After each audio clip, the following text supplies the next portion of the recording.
Thank you for auditing the always positive new music review show, where a French professor is going to be describing the new album, well, actually not the new album, the old album by Lemon Twigs, or as it was autocorrected on my phone, the Lemon Twits, Everything Harmony. Now, before I talk about this album, there is some precedent to me talking about an album this old.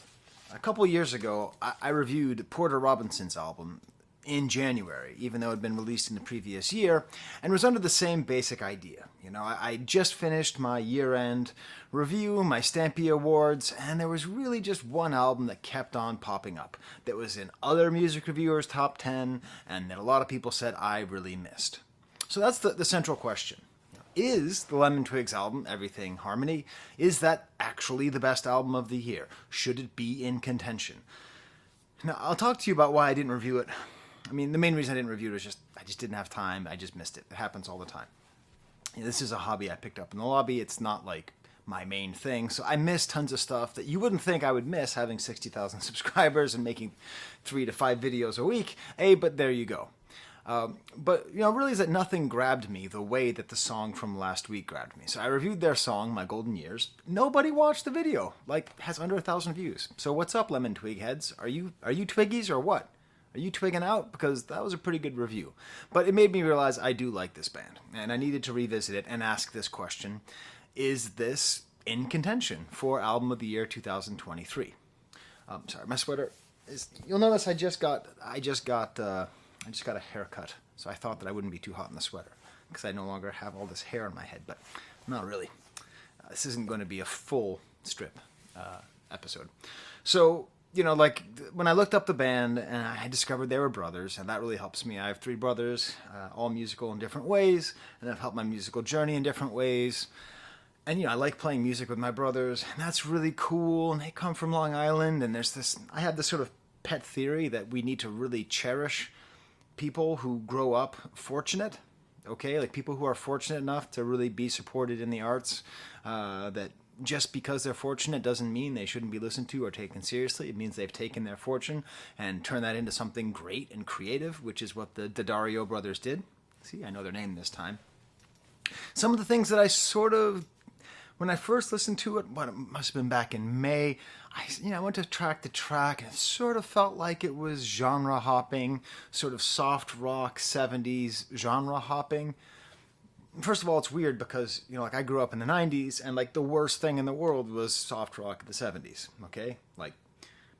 That was it. That was, the bottom of the barrel. That and disco. Of course, I now love disco, but it was hard for me to hear. And just imagine if you're younger. Imagine if in 20 years, the music genre that you think is the lamest, there's good artists making music in that genre, okay? It makes you revisit the genre itself. It makes you rethink everything. But there's always a question of sincerity. When you're hopping around in genres, do you actually have something to say? Or is this just an exercise of how kooky, wild, cool, and creative you are? Longtime Patreon and viewer, sort of resident boomer Matthew Brown. He calls himself a boomer. He is of that age, and he watches all my videos assiduously. And usually when he comments, just so you know, in my comments, he usually comments really good things. And his perspective is pretty similar to mine. He said, I downloaded the Lemon Twigs album when it came out and really wanted to like it. I also listened to the new song and thought it was closer to the sound that they were obviously going for, but I couldn't help thinking to myself, why would I listen to this when I can listen to the originals, which are so much better melodically and harmonically? That said, they are kind of cute, and it is nice to feel inspired to revive that brilliant classic sound. And this goes back to just the question that often comes up, where when people say, oh, this sounds like that, to which I say, okay, do it. Oh, this sounds like it's Brian Wilson's style of harmonies. Okay, cool. You go ahead and start a band and learn how to sing and learn how to write songs, and then you see how easy it is just to imitate Brian Wilson. The sounds that they are imitating are extremely difficult to imitate, and also, what's the point of a revolution if no one follows it? Do we live in a better world if the Byrds and the Beatles and Brian Wilson and hell, even Air Supply and REO Speedwagon and Steely Dan and Jackson Brown, who who I'll be talking about a lot in this video. You know, do we live in a better world if they are just gone? Just that was done, and then now we're on to new sounds. Everything Gex. I think reality is, and it's a beautiful reality. I'm a hopeful guy. Not always, but I'm a hopeful guy. And the fact that everything is so gosh darn diddly democratized, that of course Gexy stuff is going to get out there. But there's also space for true virtuosic musicians, which is what we have in Lemon Twigs. And we need to cherish that. We need to say, wow, a couple of people who've spent their whole life learning how to play every instrument. They play every instrument on this album, as far as I can tell, which makes them sort of like Tame Impala if Tame Impala were brothers. How cool is that? How cool is it they're able to get these sounds, that they're able to use this technology to make all this great music and all this great sound? In the end, as I often say, the key, and I doubt that Matthew would disagree with me, is don't hate, celebrate. And I don't think he was hating, and I wasn't hating when I didn't review this album, but it's hard. It's hard to not say, oh, okay, yeah, great. I love the Birds too. That was a good job doing that. It's hard not to get cynical. But let's really celebrate it. Now, you'll see back there, I should have the album. The album cover itself is a throwback album cover, which is kind of neat. It's them standing like, you've seen the album cover. It's on my thumbnail. Check it out if you want to. And this was actually the album cover that it reminded me the most of, by Jackson Browne. And I would show it off because I bought the album, but I had to buy it online, and Lemon Twigs record company is out of England, so I'm waiting for that stupid thing to be shipped over here. So if you're on my Patreon, you'll see me unbox it, but that'll be a little while. I do think that if I can be a predictive algorithm for you, okay, in order to like Lemon Twigs, you have to accept a certain amount of, even though they're from the East Coast, the music, this album especially, is super West Coast, a certain kind of West Coast singer-songwriter softness. You might think I'd say listen to the Eagles, but I wouldn't wish that on you. I don't wish that on anybody. But if you want to listen to something that's like the Eagles, but isn't the Eagles, Jackson Browne, truly, like just go on, hey, listen to Doctor My Eyes, listen to Somebody's Baby, listen to the greatest hits of Jackson Browne, then go in, you know, maybe get into some deeper cuts. That kind of feeling, if you liked Lemon Twigs, that's what you would like. And that's a high compliment. And when I was 28 or something, I had this realization, oh my God, I like Jackson Browne. I thought my whole life I didn't like Jackson Browne. But secretly, Somebody's Baby is like, I don't know, it's up there with like Bohemian Rhapsody and Day in the Life. Like, it's, to me, it's that level of production and songwriting. Okay, so I'm going to briefly answer my question. Is Lemon Twigs album of the year? Feel free to tell me in the comments, yes or no. No, it shouldn't. But should it have been in contention? Yeah, definitely. I should have figured out a way to get that in the categories. It might have even made it to the Champions League. I'm not quite sure. I might need more time on it. But what I'm going to do to review this album, which is already quite old, I'm just going to focus on 4 songs. I'll talk about all of them. I'm going to focus on 4 to sort of talk about their style and things I like and things I don't like. Starting off with the opening track, When Winter Comes Around. It's a great avant-garde cover of the Green Day song. God damn. That joke doesn't even doesn't even work. Now I'm choking on water. I can't find my mug. I'm making worse jokes than usual. This is terrible. But if you like it anyways, please smash the like button. Please subscribe. Please put in a comment. Even the comment can be just that, AVAA. It stands for awesome video as always, and I heart every comment. I don't do sponsorships here, so that's a way you can show support. I'm not going to ask you to do, oh my God, what was that thing I saw? It was absolute garbage. It was like powder you put in milk to help you go to sleep. Don't fall for any... There's all these snake oil salesmen that are getting people you like and respect to sell you stuff. Don't listen to any of them, okay? Just go on their Patreon. Support creators through Patreon and YouTube Premium. Don't buy supplements. Dear God. You're smarter than that. When winter comes around. So just, this must have been what got me, is the singing reminded me a lot of John Denver. And I need to, in my head, revisit John Denver. I'm sure John Denver is better than I remember. I grew up listening to a particular Monty Python song called "And Now John Denver Being Strangled by a Pillow," I think is what it's called. You came on my pillow. A very funny sketch. He was sort of the epitome of lameness.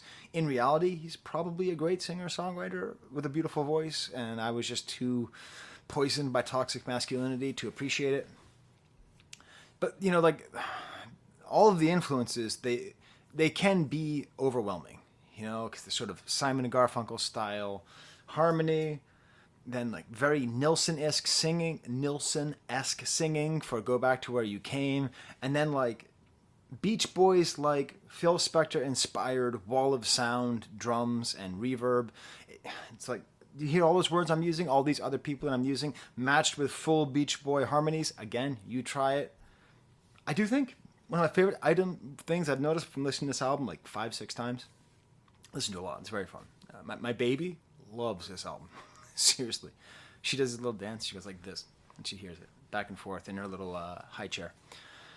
The organ sounds on this album, they have like a keyboard organ sound that adds a little bit of sour in all of this sweet. A little bit of lemon amongst all these twigs. And they're the best lyrics on the album. They are good lyrics which speak to what, like, their earnestness. There's a leaf that returns in the fall that no one can recall when winter comes around.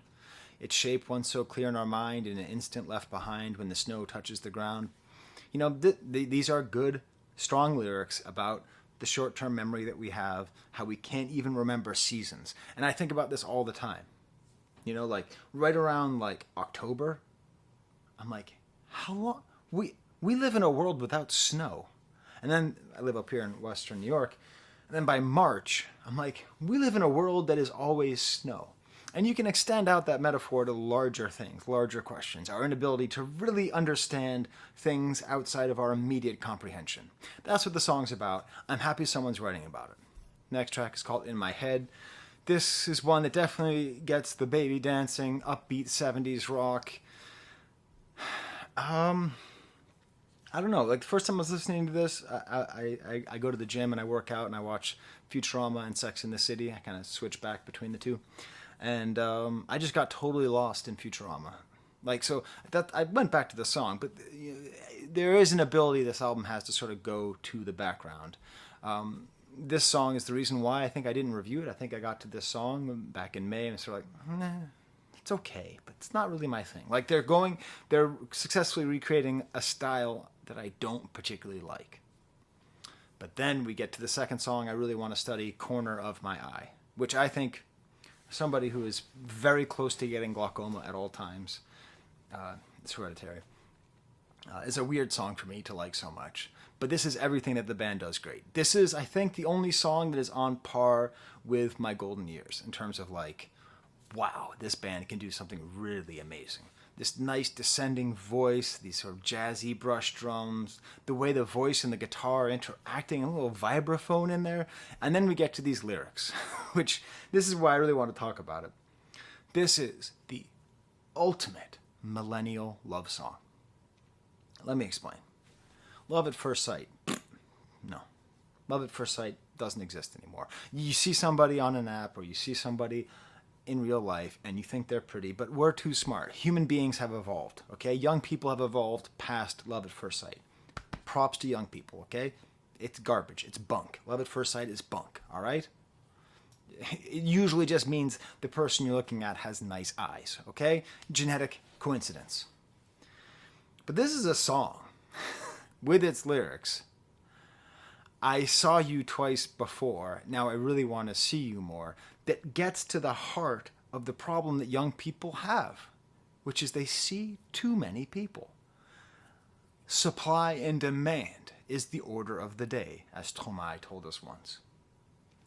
It is all supply and demand. And when it comes to romantic partners, it is all supply. Okay? As much supply as you could possibly want. So what's implied in this lyric? I saw you twice before. Oh. You saw me once, and then you saw me again. Either because you actually swiped right, or because you mentally swiped right. Or This means they went on 2 dates. 2, not 1, 2. But what happens, kids? You young people. You know what happens. You get ghosted. Or you ghost. It's the way it works. You leave people on red. God damn, I hate that expression. You leave them on red. You new phone who dis. What's the other term? Crusted. Whatever the terms are that you use, that's what happens to you. You get ghosted. This is the song, the love song for all you Zoomers and all you millennials who are so sick of being ghosted. Because what does this beautiful angelic voice tell you? I've seen you twice before, now I really want to see you more. Evidence you are not going to be ghosted. Beautiful guitar interlude after this is sung, nice woozy bridge. It's just an excuse to go back to this chorus.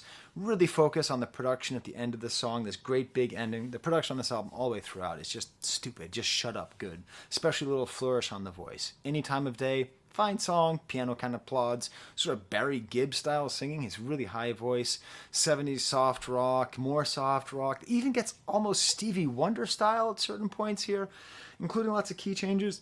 I don't like key changes.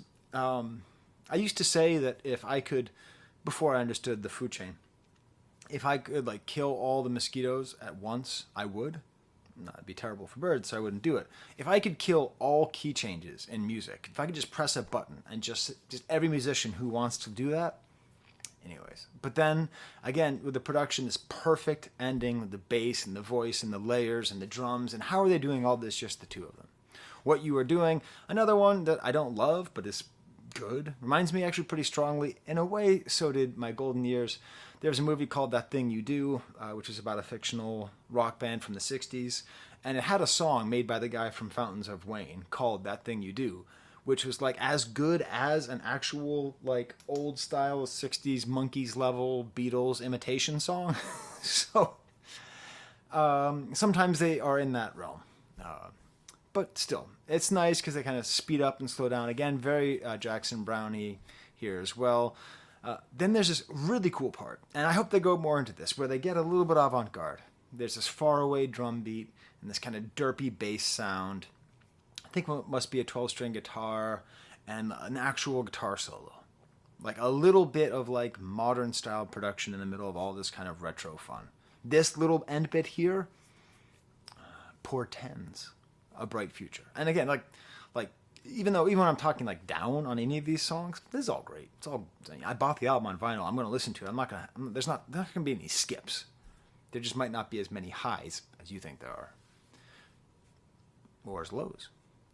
I Don't Belong to Me, great title. The lyrics don't quite deliver on that title. Some piano and thinking about stuff, more time signature play. The singing reminds me strongly of Surf's Up. I mean, not as successful, but a great... In case you're out there and you're like, hey, Professor Sky, I want to understand the Beach Boys and why they're so great. Everyone tells me to go to Pet Sounds. Okay, go to Pet Sounds. That's Pet Sounds is great. It's as good as... It's better than everyone says when they say it's the best thing ever made. Okay, that's how good Pet Sounds is.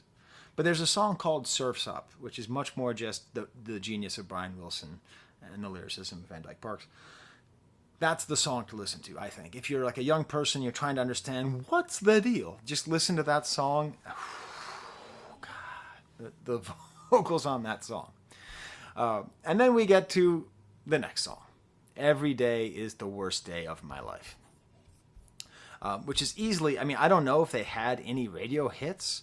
This feels like a radio hit to me. But I love this song so much. Now, I love this song so much, because, the other day I was like driving my daughter to school and she didn't have COVID, but she was feeling a little bit under the weather and we had a power outage. So I had to like wake her up in the dark and she had to get dressed to go to school. And like, it was just a whole bunch of bad stuff. It was just a negative time. It was just everything kind of sucked. And I put this song on and it made everything immediately better because it's this wonderful, ridiculous, Paul Simon sings Morrissey lyrics kind of idea. Just how far can you take this idea? And it's just the same words over and over again. And I think it's intentionally done to counteract, so that when you want to listen to this song will help you not feel that way. Because I think the actual thesis of the song is every day is the best day of my life. I think that's the actual thesis of the song, but it has to get there by going the opposite way. I think, no, maybe not that. It's trying to make you appreciate your life and appreciate every day by saying something as outrageous as every day is the worst day of your life. I don't know if anyone else is pointing this out. This is a movie called Office Space, a central comedy classic from Mike Judge. And this is a scene with the therapist. And I think this is the origin of the song. Okay, traditional Professor Sky style. I don't edit these things in, so you're just going to have to watch it on my computer. So I was sitting in my cubicle today and I realized ever since I started working, every single day of my life has been worse than the day before it. So that means that every single day that you see me, that's on the worst day of my life. What about today? Is today the worst day of your life? Yeah. Wow, that's messed up. I love the way that's delivered. Oh, that's messed up. So, I'm sorry, I now can't find my notes here. Okay.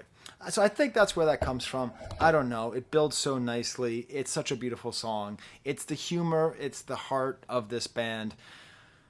I was gonna do like my top songs of the year. If I had to do a top 10 songs of 2023, that is by far in there, if not high up. Okay, it's a really good song. What Happens to a Hat is an okay song. It's okay. It's not my favorite. It's chamber music kind of sound, which is cool. The harpsichord. Silent is the night. Smidge precious with your choice there. And at times the chorus sounds like, and I don't know why I have to mention this song so much, but a really bad song by the band Kiss from the soundtrack to the really good movie Bill and Ted's Bogus Journey. God gave rock and roll to us. It has that kind of feel. But I do like the little rhythmic punctuations at the end. Still is not enough. It is a lovely little waltz. Born to be Lonely, just kind of tracing the melody with the corns. With the horns. I had a nice moment here listening to this song because we had that power outage and I had a fire going and my fire right behind me, and we were listening to the song. It's a very nice, it's a very cozy album. It's very hugely, as the Danes would call it. Remember that when everyone was talking about hugely like a couple years ago? I like the song too because it actually changes between like 6/8 and 4/4, but it does it in kind of a subtle, nice way. Ghost Run Free, full 70s pop rock, Jackson Browne style song again as well. But then I realized something else. Oh my god. Hey. Okay. This might be just for people over the age of 30. Okay. In which case, if you're under the age of 30, it's cool. Go play Blood Souls. I don't care. But if you're you can play that game when you're over 30 as well, if you like getting aggravated. What they actually really remind me of is a band I didn't get into in the 90s because I felt the way that we might feel about this band, about this guy in the 90s, Matthew Sweet. Matthew Sweet is this great singer-songwriter who made kind of retro music in the 90s, and I remember just thinking, I don't know, I'll just listen to the original stuff. This reminds me a lot... God damn, I thought Okay, I'm sorry. All right. Oh, I had to turn up my computer so you could hear Ron Livingston, I presume. Everything Harmony, the title track. Okay. My hope is that they don't go in this direction. This feels like a musical. It feels like it's a musical about a town, and then this is everybody singing before, like, the conflict arrives in town, Like, there's going to be... see what could happen to this town. Like, there's going to be an election, and someone is going to run, and he's going to try to get it. The dancing is outlawed or something. I don't know what it is. There's some kind of play you could write around this. Then the album ends with New to Me. Very nice track. Super gentle air intake at the beginning. Is this a song to a dog who's sleeping next to a lover? If not, who's in the bed with him? I don't know. Very Simon and Garfunkel-y. And again, I'm not the best person to be like repping this music because I don't really... Like, I don't own a Simon & Garfunkel album. I don't dislike them. I don't like them. I just sort of...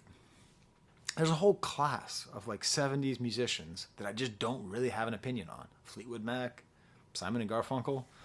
It's like, I'm not going to say like they suck, and I'm not going to say they rule.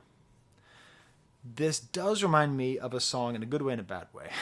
So there's a weird point in the 1990s where Americans, particularly American women, middle-aged American women, got really into the three tenors, which were these Italian singers who sang these songs with these operatic voices.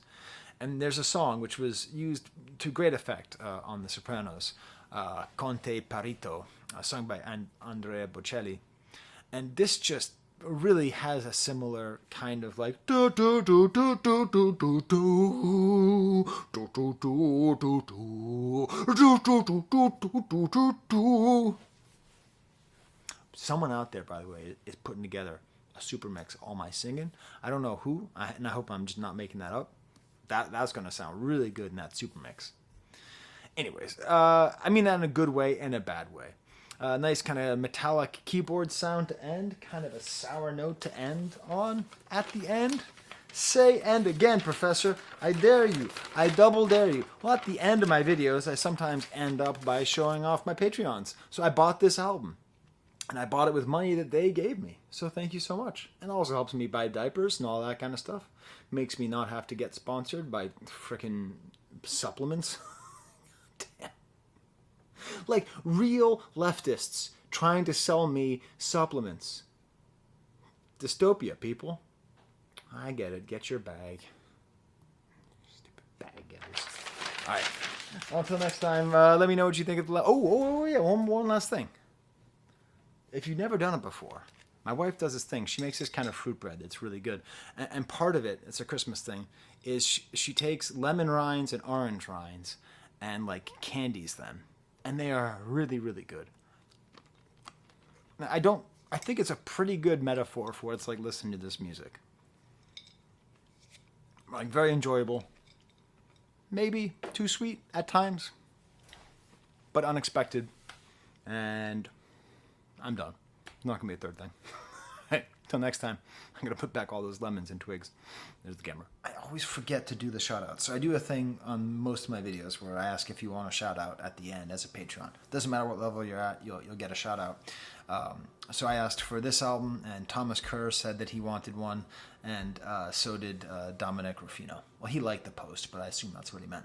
And finally, Bo J. Walker is a longtime auditor who's been just begging me to cover this band. So, and there's at least one other person. Tell me in the comments if you're the one other person who's been bugging me about this album for 7 months, because you were right. Okay, there's the camera again.